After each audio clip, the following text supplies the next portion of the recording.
computer. I'm just gonna do it. All right, it's recording. All right, it's 6 o'clock. We have two guests waiting. Do you know where Anya and Ruth are? Yeah, Ruth's right here. Okay. She's Okay. sitting next to me. All right. I'm just gonna let everybody let people start letting people in.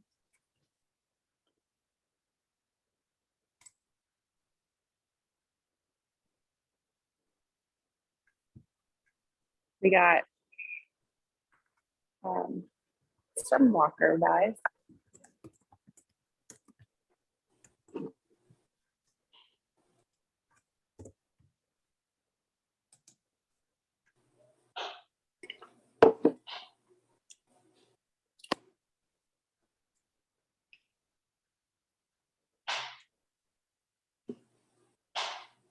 I think somebody else should ask the question.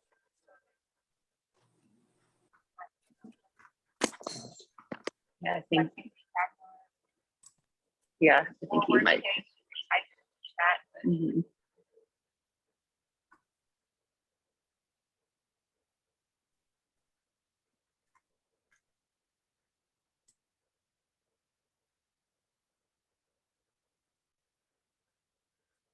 All right, I guess I'll just give like a couple more minutes before we start to see if anyone joins.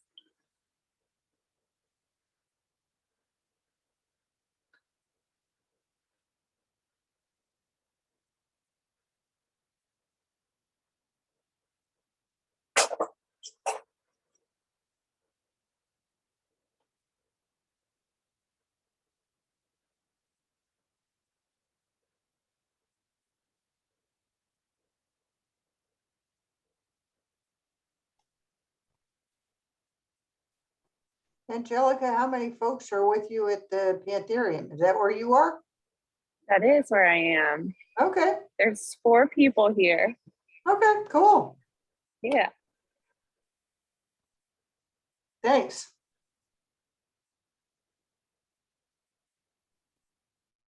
And I'm giving Kagler and you bonus points for having your Phi Kappa Phi shirts on. Oh, thanks.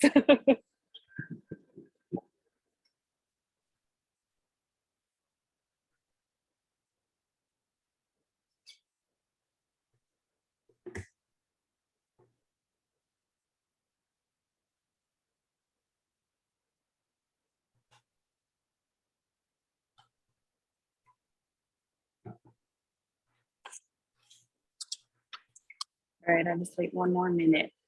And start.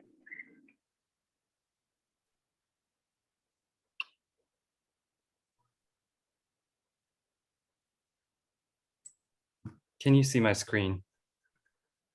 Yes. Yes. Perfect.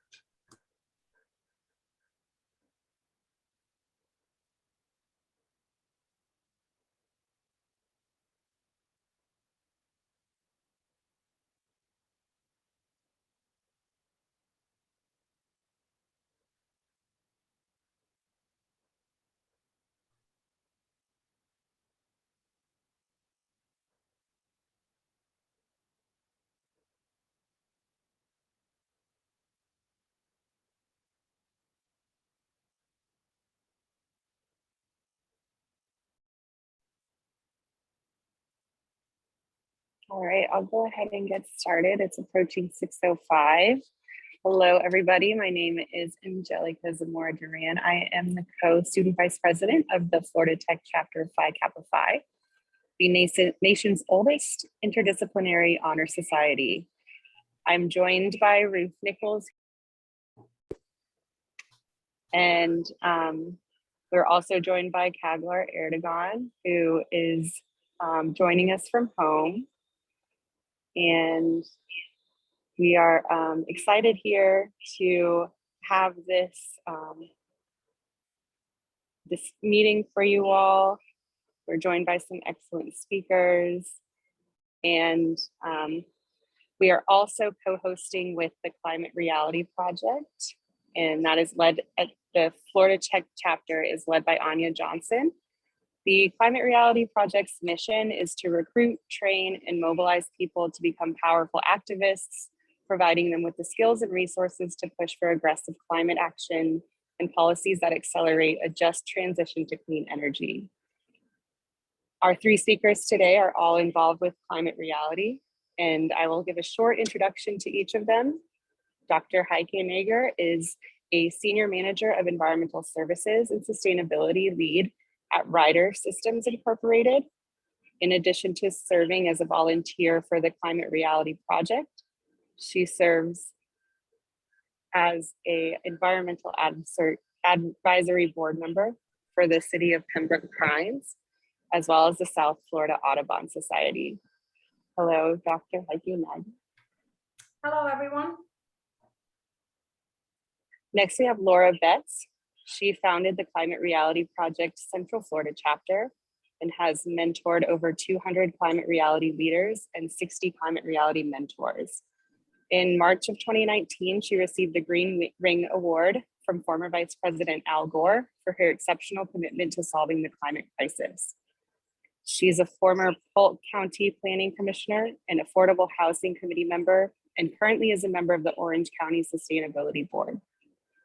Laura retired from Walt Disney Parks and Resorts after a decade of working as a sustainability specialist, and she currently works as a program manager at the CLEO Institute, which stands for Climate Leadership Engagement Opportunities. Hello, Laura. Hello, happy to be here with you tonight. And then finally, we have Holly Lichtenfeld, who is a Chief Growth and Strategic Alliance Officer at Sustainabase.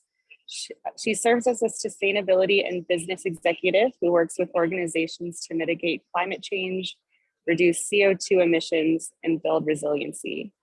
She is the co-founder and co-leader of the Boca Raton chapter of Climate Reality. Hello, Holly. Hello, thanks for having me. So we'll be hearing more from each of them in a bit. I just wanted to go over some logistics first. If you are joining us through Zoom, please make sure to keep yourself muted until the question and answer portion. We would like to keep all questions held into the end. And then at that time, if you do have questions, feel free to enter them in the chat, or you could use the raise hand option if you'd like to unmute yourself and ask the question via video. If you're joining us in person, I can give you all some sheets of paper for you to write down questions and you can bring them up, or you can just head up here and ask your question. So first, to start off the night, I would like to turn the mic over to Dr. Heike Nager, who will give us a brief overview of sustainability and her experience in that career realm. Wonderful. Thank you so much. So good evening, everyone. My name is Heike Nager. I'm a German born and bred scientist turned environmental manager turned sustainability expert. I mean, many names, I'm sure. My passion is to make the world a better place. I try to work on that every day. I'm very much focused on greenhouse gas emissions. I want to get rid of them until we're at a healthy level again. But I'll talk about my career a little bit more in just a second. Go to the next slide, please. So today we're going to talk about a career in sustainability. What does that even mean? I mean, it's such a loaded word and there's so many definitions out there. Can you even make a career out of it? Or is it just some tree hugging, or, what does it really define? What's the concept behind it?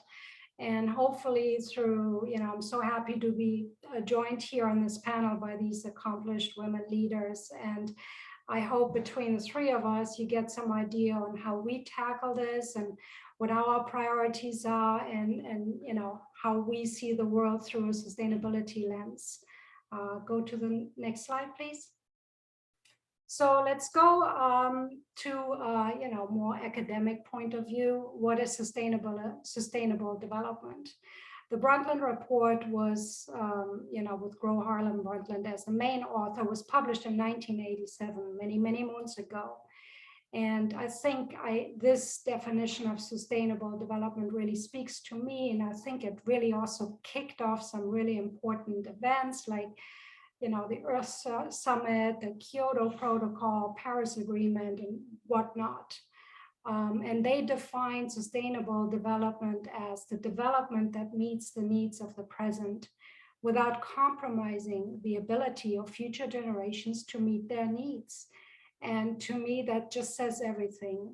We all want to live, prosper, and be healthy, and make sure that the future of our children is safe as well. And I think this is a very simplistic explanation of a very complex paradigm. So we'll talk about this some more. What does that look like in practice? Go to the next one, please. Why do we need sustainable development? Well, at the core of it all, in my opinion, is really this rapid population growth. We're looking at almost 8 billion people on this earth. This impacts resource consumption and environmental health.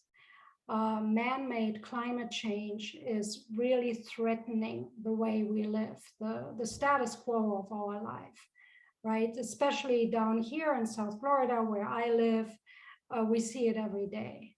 In addition, you see concurrently societies, are maturing in their democracies and really looking to become more just and aiming for a fair wealth distribution and fair rights for everyone. We see that there is a lot of interconnectedness when it comes to that as well. For example, poorer communities will be more exposed to the impacts of climate change than more affluent communities.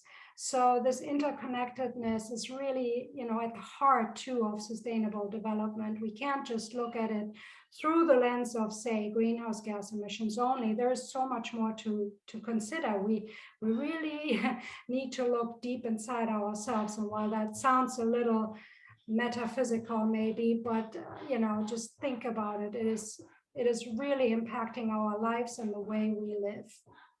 So we have a really dire need for sustainable development. What does sustainability look like in practice? Well, you're looking at this famous acronym soup, and this is my life summarized in just all these horrible acronyms, but this is what I work on every day, right? I work for a large transportation company, and this is what we do. I need to prepare a CSR, corporate sustainability report. I need to every year look at the CDP report, which is formerly known as the Carbon Disclosure Project. I need to apply standards like the TCFD, SASB, GRI, TCR, whatever it is, you name it. It's a very, very technical field, actually. It really requires good knowledge of numbers and understanding the meaning behind it. It also requires a lot of creativity. So in my daily, day-to-day work, what I do, for example, I would get a request from a customer to look at their greenhouse gas emissions and model them, and they're trying to understand their impact. I get a request from ISS. They want to have another questionnaire completed. So every day I need to compile something that has to do with data, that needs to have a narrative around it. I need to highlight emission reduction projects of our company. So it all requires a different set of skills. And with all that, you also need to work with stakeholders. You need to really engage, whether it's a customer or a shareholder or your leadership or your own group. So it's very, very diverse. And I think to me, that's really the fascination about my job as well. It's literally every day I can say I learned something new.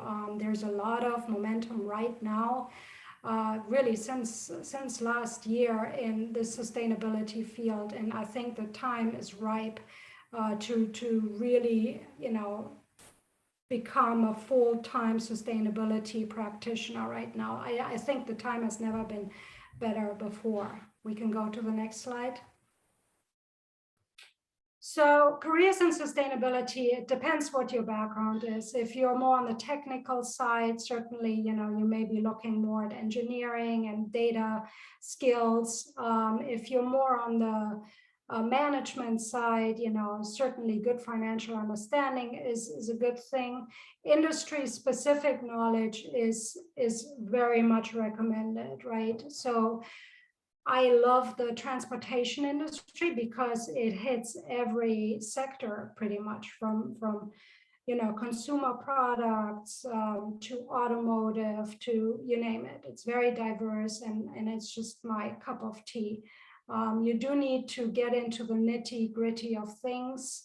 You don't necessarily have to have a background in environmental sciences. In fact, sometimes it's better to have an MBA versus an MSc, right? Because you need to sell something. And how do you sell something? You make a business case. You're good with finances and numbers and so on. So it depends on where your strength is. My background is in environmental sciences, but I always love data. So while the financial doesn't come to me that easily, but I can manage it. You need to be creative and also know how to influence people. That is very, very crucial. And you need to have a strong stakeholder engagement. You need to understand your stakeholder groups. Who are you dealing with? Who is your audience? And then, try to sell whatever it is you're selling in your sustainability area. Go to the next slide. So just keep in mind that we're looking at unprecedented pressure to act very swiftly, especially when it comes to climate change. We're looking at a decade of action right now. So there's a lot of pressure to put in, for example, greenhouse gas emission reduction targets and so on. Actual implementation for a company or a government or whichever entity you're looking at may take much, much, much, much longer. You have to have a lot of grit in order to stay with it. For example, I lobbied to have a company-wide LED program implemented for 7 years before I finally got the budget approved. They, and even that wasn't, they decided to do it, then they took it back and they wanted to check the finances, and it was amazing. The good thing is, I stayed with it. I knew what I wanted, and I prepared for the moment when the time was ripe. So you just need to be very patient. You need to know, again, how to influence decision makers, right? How do you present your data? How do you make a good business case? But overall, it takes a lot of grit in this area, and be patient. Just be stubborn, basically. Keep going. So a little bit about me. Once upon a time, believe it or not, I wanted to, when I was in Germany, I wanted to be a teacher for German and English, but I became so worried about the environment that I thought, well, let me do something about that. And I wasn't very good in math back then. And I decided, well, let's do biology. I don't think there's so much math in there. Boy, was I wrong in that one. So I studied biology, and then I did my master's, and then I just wanted to find work, make money, basically. So there was no jobs at that time, and I found a job in Bermuda as a research technician at their marine station. I worked there for 2 years, got island fever, and then, my friend said, hey, come on, why don't you do your PhD? I said, yeah, why don't I do my PhD? And I decided to do my PhD, got very lucky and got included in a European fund that let me study the marine chemistry of the ocean, basically carbon dioxide concentrations in the ocean. And I went on research vessels. I went actually on car carriers to measure this. Anyway, I get carried away. So I did that, and then I worked, then I wanted a job because you get poor working as a scientist. And I went to South Florida to do a postdoc at NOAA. And then I did that for 2 years, and I was like, no. Science is not the right thing for me. I became so worried about climate change, looking at all these data, and I said, I got to do something. So I thought I needed to do something by going back to university, and I studied sustainable environmental management in the UK. And I really hated the weather. And after a year, went back to Florida, and then eventually writer found me. So as you can see, this is not a straight career that I did. I, tried out a few things. I did stay with science quite a long time, but I tried different aspects of it. If you go to my last slide. So I think my best career moves, as I see it, because I'm generally very happy with my career. When I did something that I wasn't sure that I could do, that always led to something that was better than what I was doing before. For example, biology. Listen to your wise friends. She pushed me to do my PhD, and I may have been there already, but she really gave me the final push. When my courage was greater than my fear, like leaving science, I had a job, and I was starting over again, quite honestly, studying environmental management. That was a good career move, because then I got into consulting, and then writer found me, and it was really getting me to very close to where I wanted to be. So whenever my passion drove me to do something that was near and dear to my heart, it worked out well. So I think that's why sustainability is such a good area to work in, because those two are so closely interconnected, being passionate and working with numbers, and that was just perfect for me. And connecting, keep connecting with like-minded people. Like Climate Reality is awesome.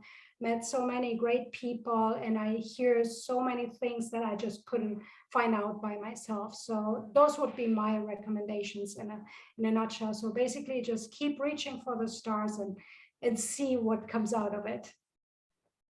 That's it. Thank you so much for that insight.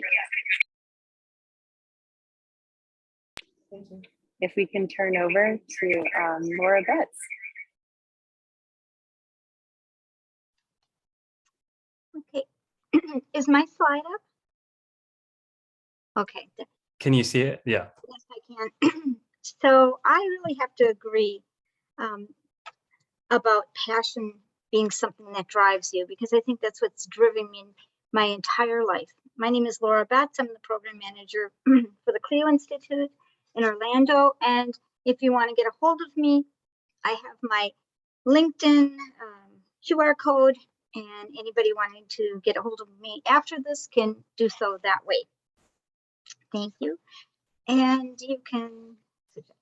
So my journey is a little bit different, because now I'm an activist, and I've worked in sustainability as well.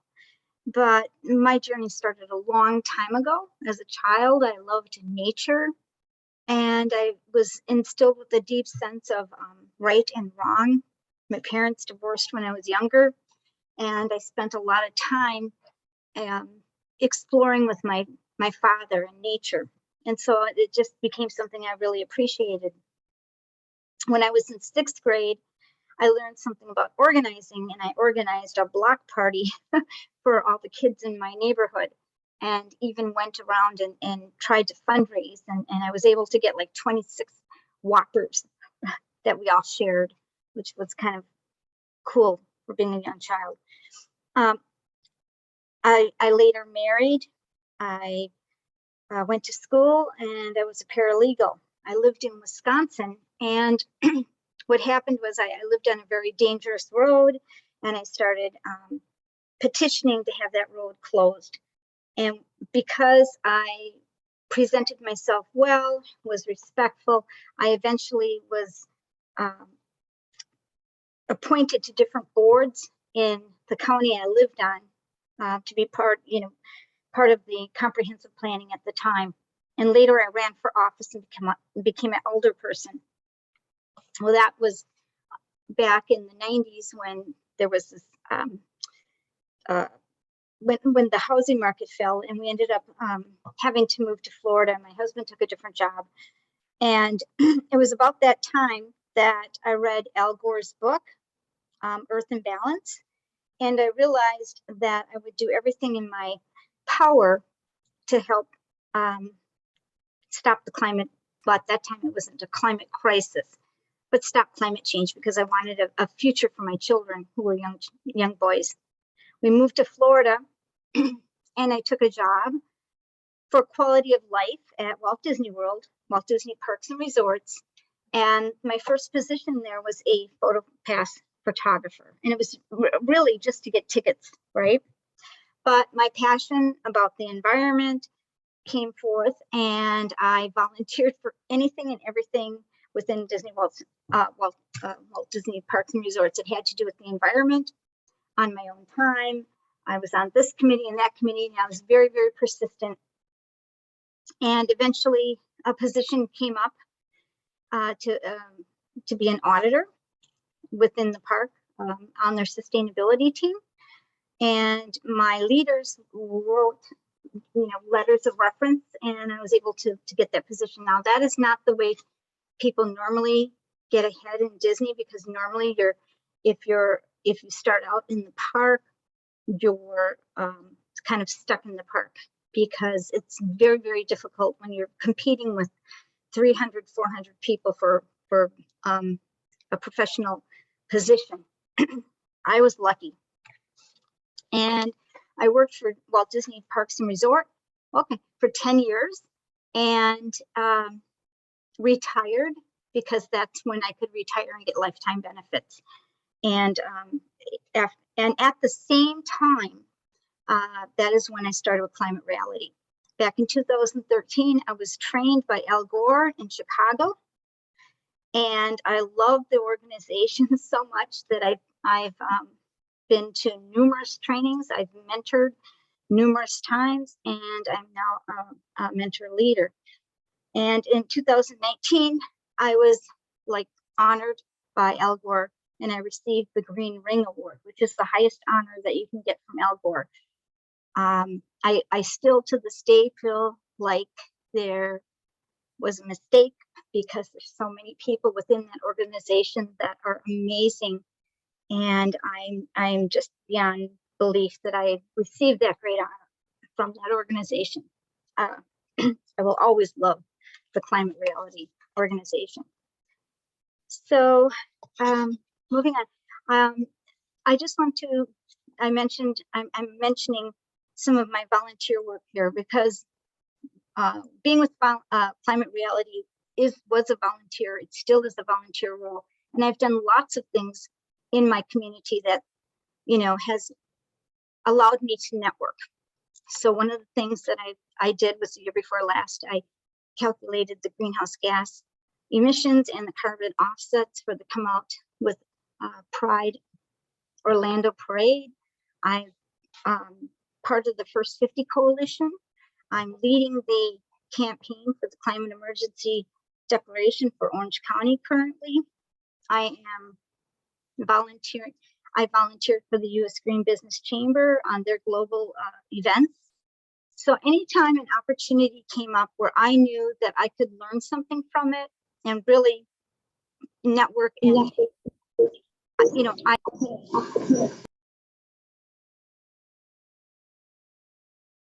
okay, is everything okay? All right, you can go to the next slide. And I currently work for the Clio Institute. So I'm an activist and I'm an educator. And what we do at the Clio Institute is we have a number of programs. We're a nonprofit, nonpartisan organization dedicated to climate education and advocacy. It kind of was a natural fit from working with Climate Reality for so long. It was like doing the same type of work, but actually getting a paycheck for it. And some of the things that I'm working on now is the climate emergency declarations, trying to get those passed, everywhere I can. We have a program called Empowering Resilient Women, where we teach women how to be resilient. It's like train the trainer. We help them understand about gardening, food insecurity, how to contact your municipal leaders, how to, find something in your community that you would like to change, and then how to lead that change, how to be resilient for hurricanes, because women are more affected by climate change impacts than men.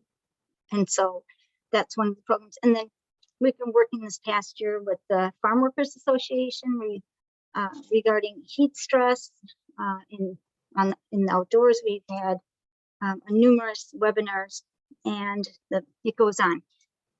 So, and I just want you to know that I absolutely love being in this space. And so I brought with me, there are some job opportunities that are out there. So with the Clio Institute, they will, I've provided the link. I don't know if we can still put it in chat. If not, it'll be in the follow-up email. We have a number of positions open our organization right now if you're graduating soon. And if not, when you do graduate, look up our page. We're always hiring. We have about 25 employees. Many of the positions are virtual. These are some of the positions right here that are open right now. We're looking for a South Florida policy and campaigns manager, a program manager for Orlando, a part-time grant writer, remote, and in Miami, a program manager for schools and youth programs. We hire teachers, we hire people with all different experiences. And the next page. If you're interested in a career with Disney, they really do have a really great internship program, and make sure it's the professional internship. If that's something, don't go into the regular internship. You're not going to be happy. But the professional internship program is great. I looked this week, they don't have any listings, but they have 30 listings currently for environmental jobs if you're interested in applying for a position with their company if you're close to graduation. And next page, there is an internship program right now or opportunity with the Global Climate Pledge. This is with the U.S. Green Chamber of Commerce. They're seeking people that would like to learn about sustainability, and they're very reputable. And I also volunteered with them, so I would recommend that. They're asking for people that can do about 10 hours a week. And if you're interested, these are ways that you can apply for that internship opportunity. And that's it for me.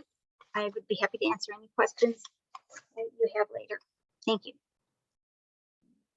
Thank you so much for all of your opportunity experience and also your career opportunity insight. You can go ahead and move on to Holly.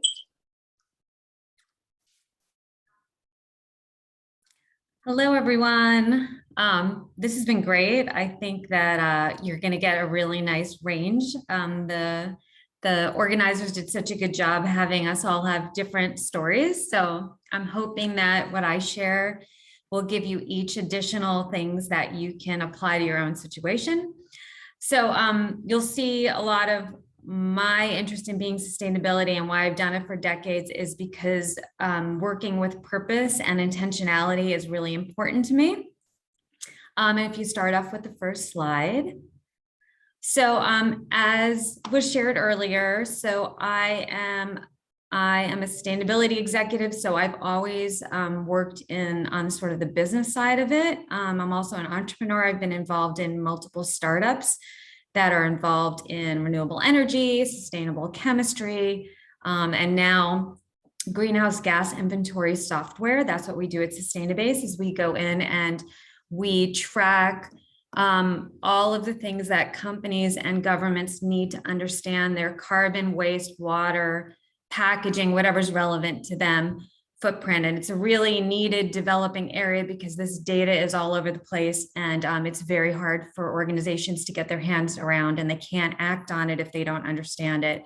So it's really exciting to be here working at this point in time. So, and actually I put in the chat, we are also hiring, and I'm going to talk a little bit about that later because it weaves into one of the key points I wanted to get across in my talk. And so I want to give you a little bit of my background, so maybe you can each see, and you hear from each of us our different journeys. So I actually started out, my first job was in investment banking in Manhattan, And while I found the work itself really interesting, it didn't have personal purpose to me. So I stayed for a little while, and then I ended up backpacking through Central America. And for me, that was a real light bulb going on in terms of how much I love nature and being in nature, and just learning about other cultures. And so I came back and I did research and found my way to renewable energy and decided that I wanted to pick up and move to California and work in renewable energy. Now, this was quite a while ago, and it was when solar was incredibly expensive. So I picked up and moved without a job. And when I got there and I heard Heike mention this in her experience, there were no jobs. There was no industry yet. If you had an engineering degree, there was some stuff you could do, but certainly as someone with a business background, it didn't really work. So I ended up getting another job, which was a great job. I worked at Levi Strauss, which is a wonderful company. And what I did to expand my knowledge was I joined the Northern California Solar Energy Association. I got on the board. As a board member, I wrote content, which meant, and we had people from the Union of Concerned Scientists involved. We had really amazing people on this nonprofit volunteer group, but I got to learn about wind power, about wind turbines, about solar, and we would go and get ourselves educated. And then I would get to do what I am good at, is convert it into things that people could understand. And I would get a bit into the science, and that was really a great opportunity for me. So then a few years later, my passion had not diminished for wanting to work in the space. And I started a consultancy, and my first client was a renewable energy company. And we started in the founder's living room, and we built the business up to do the largest installation in the US at the time at Googleplex, a 1.6 megawatt system. This was in the early 2000s. So that was a great accomplishment. From there, I worked at I co-founded another startup. And now I am involved on the executive team at the startup I just shared with you. So one of the points is, if at first you don't get the foot in the door, there are these other ways that you can build your knowledge base.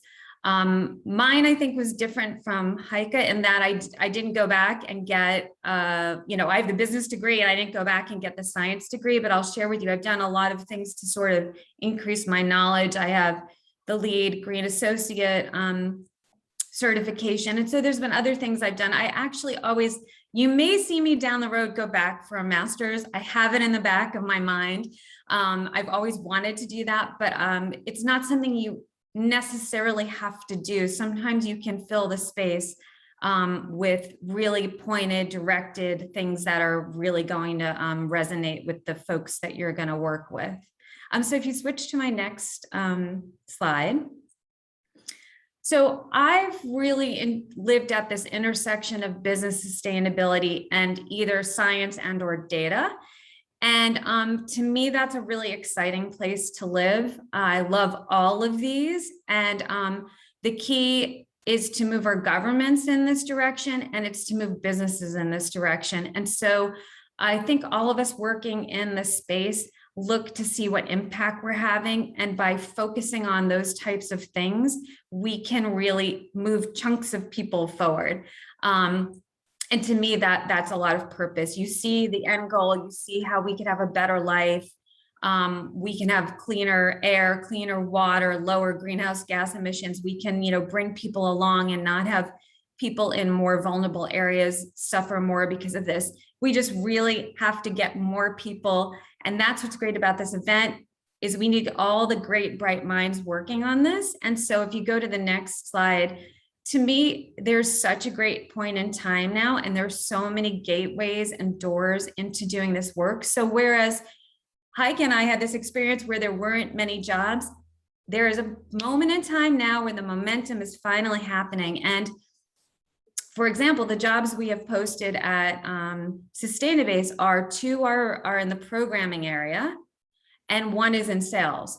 So you can be a programmer, a marketer, you can be in finance, you can be risk and compliance, facilities managers, also not only at Sustainabase, but our clients that we work with. The exciting thing is that as more companies and organizations have to deliver on ESG and have to become aware of it, what I'm excited about is more people are becoming aware of this, and because it's part of their job, it's getting to a point where they have to start paying attention to it. And the flip side of that is now there are way more jobs that touch it. And the exciting thing there is it's kind of the concept behind climate reality. I love that what climate reality does is it trains us to go out and speak in our community in a voice and a tone and a way that will click for that community. And the same thing with this, the more people we have sort of embedded at companies and coming at this from different angles and embedded in governments and who are educated on this and care about it, the more we can change things from within. And the people who've started to do this won't hit as many walls and barriers because they will have other people who are, on the same page as them. So if you have a passion towards something that is not like being a climate scientist or a scientist per se, and Heike was saying this as well, that is great. There are so many different skills that are needed to make a difference and move this forward. And as I mentioned, there are great ways to build your experience. So if you are looking to expand your knowledge of this so that you, in addition to whatever skill you've been studying at school or that you have from working, you want to fill it in so you can speak, talk the talk and understand the context, join a nonprofit group. For example, our chapter of Climate Reality Project, we are very focused on Climate Reality's 100% Committed campaign, which is the idea of educating businesses and governments, local municipalities on committing to renewable energy. And that is a great way for our folks to get trained, because what we have is we have some seasoned business people who are opening the doors to get in front of businesses. Then if you join the group with them and meet with those people, you get to hear how the conversations go, what are the barriers that the people at the business or the university or whoever we're targeting and talking to are having. You also get the experience of watching a seasoned business person figuring out how to get in there and talk to these people. So to me, there's a lot of training and real world experience to be gained.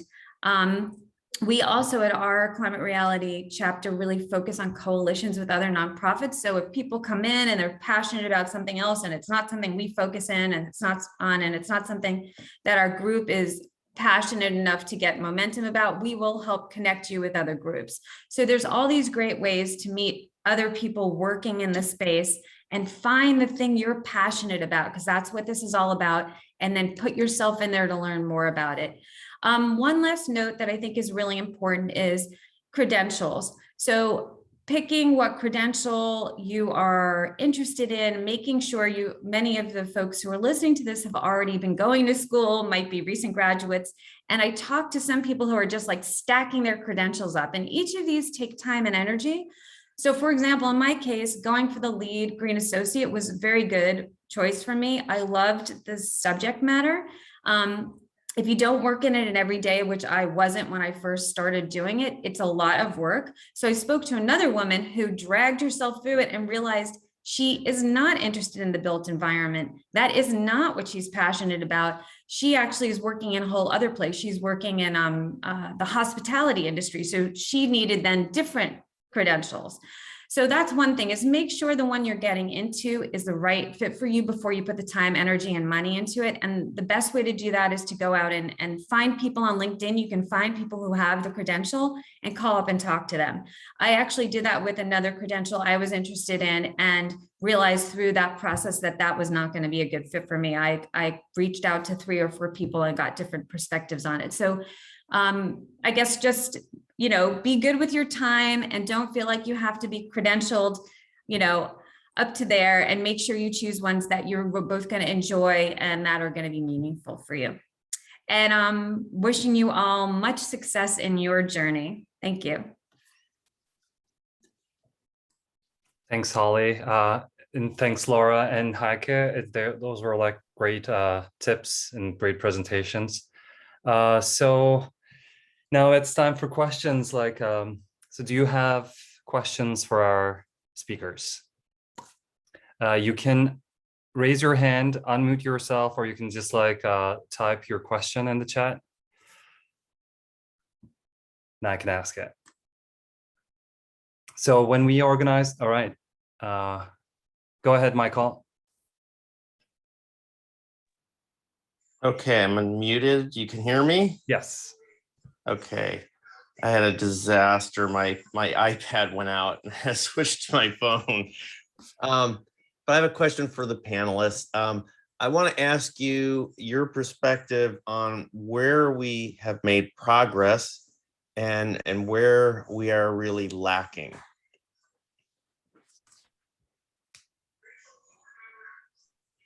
So I guess this is a question for everybody. Any of the panelists, when it Yes. comes to sustainability and the progress we're making nationally or maybe even globally, you know, where do you feel we've made great progress, or where do you think a lot of effort needs to be made? That's a big one. Where to start? I think, you know, speaking from my experience with the private sector, there's been a sort of a leap, right? It's never like a steady increase, but it's in leaps and bounds. I mean, I can tell you with my company, the awareness may have been there, but the pressure was not. The pressure really increased 100-fold last year, I want to say, and that was through you know, investor pressure. You know, a lot of the investor companies, you know, like we have BlackRock, who wrote the letter to the CEOs to get engaged in greenhouse gas emission reductions, that really amped up the pressure, and our leadership really started listening, and it changed everything for us. Although we've been working on this for a long time, even before I joined Ryder, now is a year where we can really, you know, take to task everything we have to do, from, you know, implementing a sustainability framework, getting new software, engaging in other projects, this and that. So it's really not a linear increase, and, you know, we see progress, but it's like a little bit jumpy sometimes. You know, it's completely driven. I mean, for our industry, we're so highly regulated, it's completely driven by the government as well. So with the Biden administration, obviously that trend continues. So, you know, that's on a private sector basis. There's much more to be done. That's no question about it. Thanks, Heike. Laura, do you have Yeah, anything to that? I would like to answer, take a stab at it. So working with the municipalities, what I'm finding out is that leaders are not, they do not understand the impacts that we're going to be facing and how severe they're going to be. And so people making decisions do not have the education they need to be making informed decisions, because they're basing it on the past. The future is going to be nothing like the past, and it's going to happen, and it's going to happen dramatically and quicker than people understand. I just came back from COP 26, and I have been literally depressed because of the outcomes. You know, the current pledges will get us to 2.4 degrees. That's not sustainable for Earth or for humanity on Earth. And we really need to act, and so sustainability is more than just a career. It's also saving the planet. It's saving, well, the planet's going to survive. Saving humanity, it's more than that. And we really, really need to make sure, that's why climate reality is so important, that we train people and people get educated and understand this isn't something we can wait on. This is happening to us now, as you know, from your location, and the time couldn't be greater or more urgent. Yeah. Yeah, thanks, Laura. Anybody else? Mary, I see your hand. Would you like to ask your question? Sure. I'm always interested in these things in terms of applying for grants. How does one get grant writing skills? It always seems as if people assume that these grant writers are dropped down from heaven. And it seems there must be some type of training or career path or something. I mean, it just seems I'd like to have some guidance on how you get experience in writing grants. I actually have not myself worked in that, but Mary, one thing I can suggest is I'm on the board of the Women's Foundation of Florida. If you want to look them up online and ask that question, they do intermittent trainings and things to help people become better women, become better nonprofit leaders. And I feel like we might have done a training that might have touched on that. And there are a lot of people there involved in the nonprofit world. So it's called the Women's Foundation of Florida. And it used to be the Palm Beach County area, but now it is statewide. And actually, even if you're not in Florida, most everything is virtual now, so you could participate. So that's one resource I could suggest to you. Okay, thank you, Holly. I can also suggest the EPA. I know that when you apply for EPA grant, that there's classes and lessons that you can take. They don't just tell you to fill out the grants. They also give you some guidance. And if you Google it, I think there's lots of different organizations that are based that can help nonprofits through this. So it's not like you're alone. And it's difficult sometimes to get grants because there are so many different regulations and different types of verbiage that they want, but it's not impossible. You can do it. Thanks, Laura. Holly, also, would you mind sharing that link, the link of Florida? Yeah, sorry, I already forgot. Thank you so much. Any other questions? So we asked our attendees to submit questions before the event. So thanks, Holly, for the link. So one question is, what do you think is the best solution to tackle misinformation of climate science that is readily shared on social media or other internet sources? Yes, I see Heike is just like, Yeah, yep. It's so upsetting, isn't it? And I always gotta bite my tongue and really not get into a frenzy.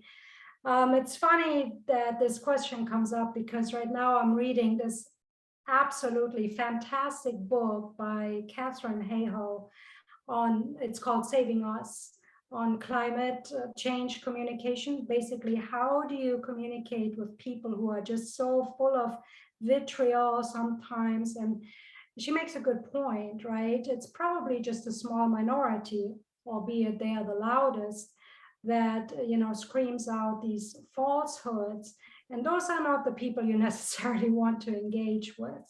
What you do want to do is find like-minded people that share values with you. You want to find people that you can explain on the same level on why this is important. You don't want to do the fear mongering either. You don't want to get too carried away with just presenting data, nothing else. You really need to approach it from a more human side and say, we're facing with all these terrible news, but here, this is what you can do, and this is what you should do. So I'll put her name in the chat as well. I can highly recommend it. It's really not, it's like 230 pages, and it's a page turner. She's one of the most accomplished climate change communicators. Look her up on LinkedIn. I got connected with her. I can just really, it opened my eyes because I approached everything from a scientific point of view. I'm like, you can't argue with data, but that doesn't do it anymore, right? There's just such a political divide. So take a look at that. Yeah, I'd like to build on what Heike just said. So when I do my climate talks, I actually point to this great data that Yale, a division of Yale, puts out. And it basically shows that the climate deniers are less than 10% of our population.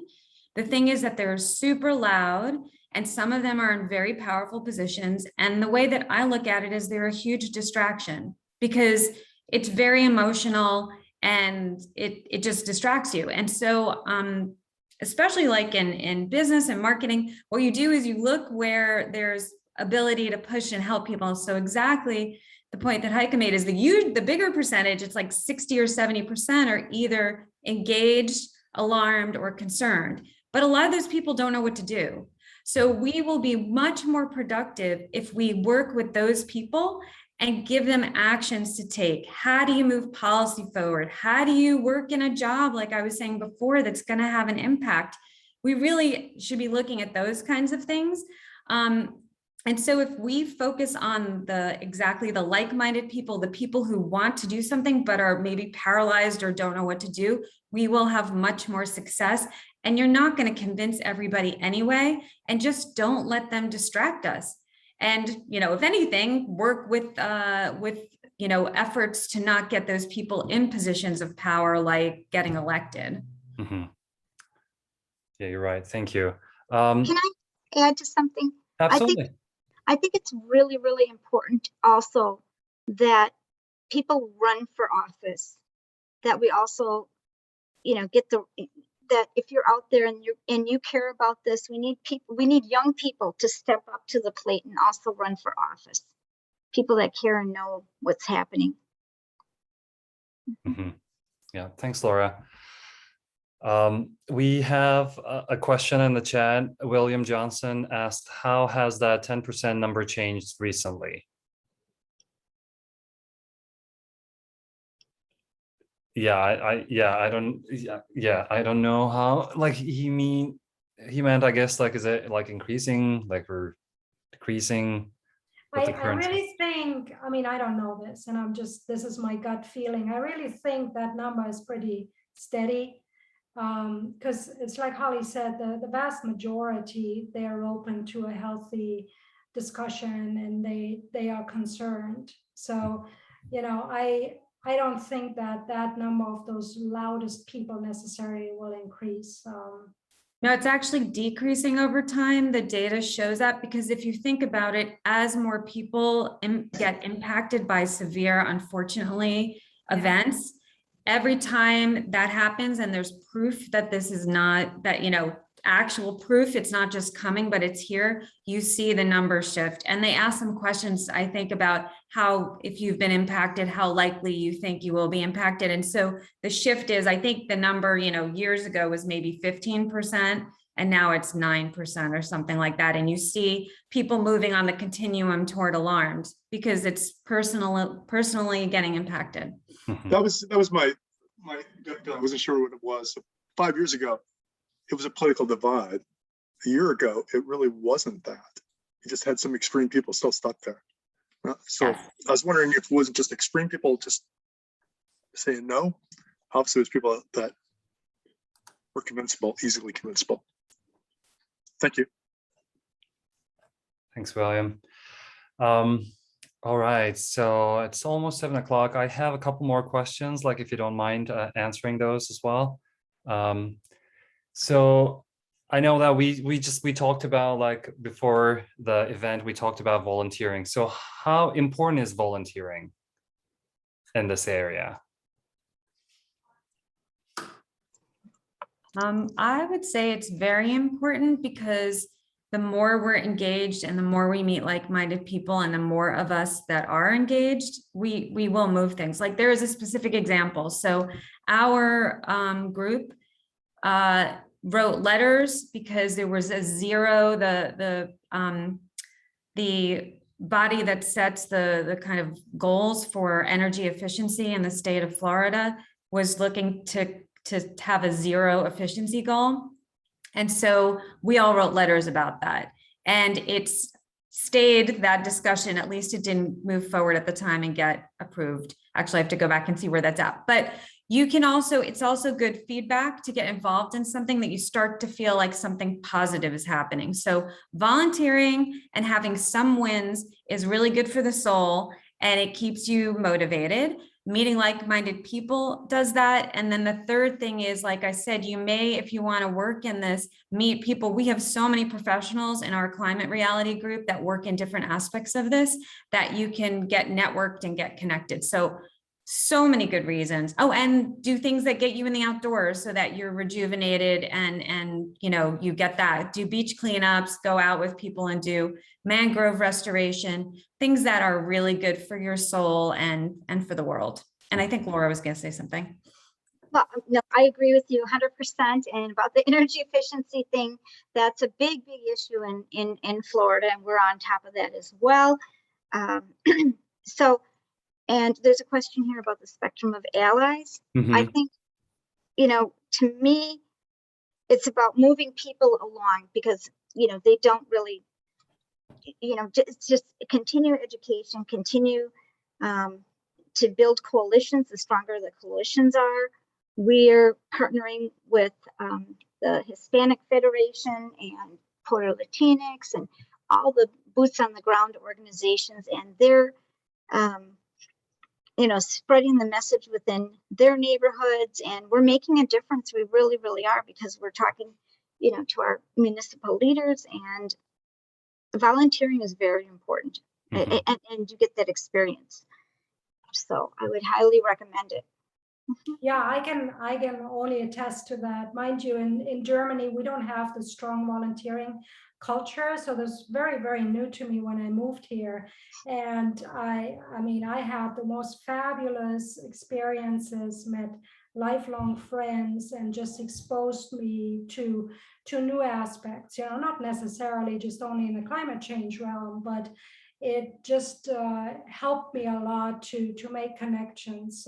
But specifically for the last year and a half, when I became, you know, when I decided I did have time to become more engaged, it's been fantastic, because the resources that I get through Climate Reality or just working with the city of Pembroke Pines or the Audubon Society is unmatched. You know, we're all so busy, and you know, talking to people just helps tremendously. Yeah, absolutely. So since we all talked about the Climate Reality, so how can we start volunteering with the Climate Reality? What should we do? Just go to their website and... Yeah, does someone have, I can grab it. We can give a link. The best thing is, Laura was talking about this before, is join a chapter. You can join any chapter. You can join multiple chapters. If you find like one is focusing on this thing you're interested in, this one does this, or you want to meet those people, like everyone's welcome. And now that a lot of us are doing virtually, you can do that. And then if you haven't been trained yet, you can sign up for one of the trainings, but you're welcome even if you haven't been trained. So I will look for the chapter sign up. Laura, do you want to add your wait. What was I also think they should just sign up for like the emails that this chapter that the Climate Reality Project sends out as well. So, but yes, definitely sign up for a chapter and get on their email list, because and let me tell you, every single piece of information that comes out of Climate Reality is vetted and cited. So you can go right to the source. It's not opinion, it's all factual and science-based. Great. Yeah. Thank you so much. Yeah, that is, I feel like that is important. All right. One last question. Do you, Angelica, are there any questions from the crowd? I think everyone here had their questions answered throughout the talk. Okay. All right. Okay. So I guess one last thing is just like we want to know what a typical day look like in your life, basically. Like, what do you do like when you wake up after that? You mean like what are our jobs? Go ahead, Heike. Go ahead. Jobs. Yes, jobs. Yeah. Meetings, Okay. data analytics, reading, trying to squeeze in the occasional webinar to educate myself on a topic, do some more research, meetings. That's, yeah, meetings are important though. I don't want to downplay it, but you know, some meetings you just have to be on, and there's like 5 minutes that are important for you, but the team meetings with your own team, absolutely important. And mine is partially I can be working on a business strategy thing, like what types of companies should we be talking to? How are we going to do that? How am I going to train people to get out there and do that? What messages are we putting on our website? You know, how are we telling a story about a great project that we've done, and managing the team to do that. The other thing is getting to sit with customers and map out, literally sit there and say, what is going on with your operations? What do we need to care about? We understand something called the greenhouse gas protocol. It's like the accounting for, it's like the good accounting guidelines for greenhouse gas emissions. And so what I love, like I said earlier, is I am talking to people who never thought about sustainability. You know, they run a facility and they have been mandated to reduce their waste for the first time. And it is so amazing to see that they realize they can save money doing that. There's so many ways that that saves greenhouse gas emissions. So exciting part of my day is literally digging in and doing the actual work. But then I also get to do like a lot of the strategy stuff and meeting people who are doing cool things that might work in, like we might be able to refer people to somebody doing some sort of cool, you know, kind of way to reduce emissions, or even just, you know, it's also cool, like a renewable energy company or whatever somebody needs once we've mapped it for them and they need to actually start doing their reductions. So. And for me, I'm working with people who maybe can't pay their electric bills or their power bills. And we're making videos, we're teaching them how to advocate for themselves, how to go to meetings, we're capturing their stories, we're producing materials, we're, you know, I'm doing everything I can to be a good ally. And, you know, it can be emotional because it's, you know, heartbreaking for me sometimes, some of the work I do, but it's rewarding if I can make a difference. Great. Thank you so much. So if there are not any other questions, I would like to thank all of our speakers, and thank you for your great presentations. Michael? Oh, I'm just like to thank them as well. That's all. Yeah. All right. Perfect. Thank you so much. And thanks for these amazing links that you shared with us. Yeah. Thank you so much for being with us tonight. Thank you. It was a pleasure. We really appreciate it. Thank you. Thank you. Have a good Bye. night. Bye.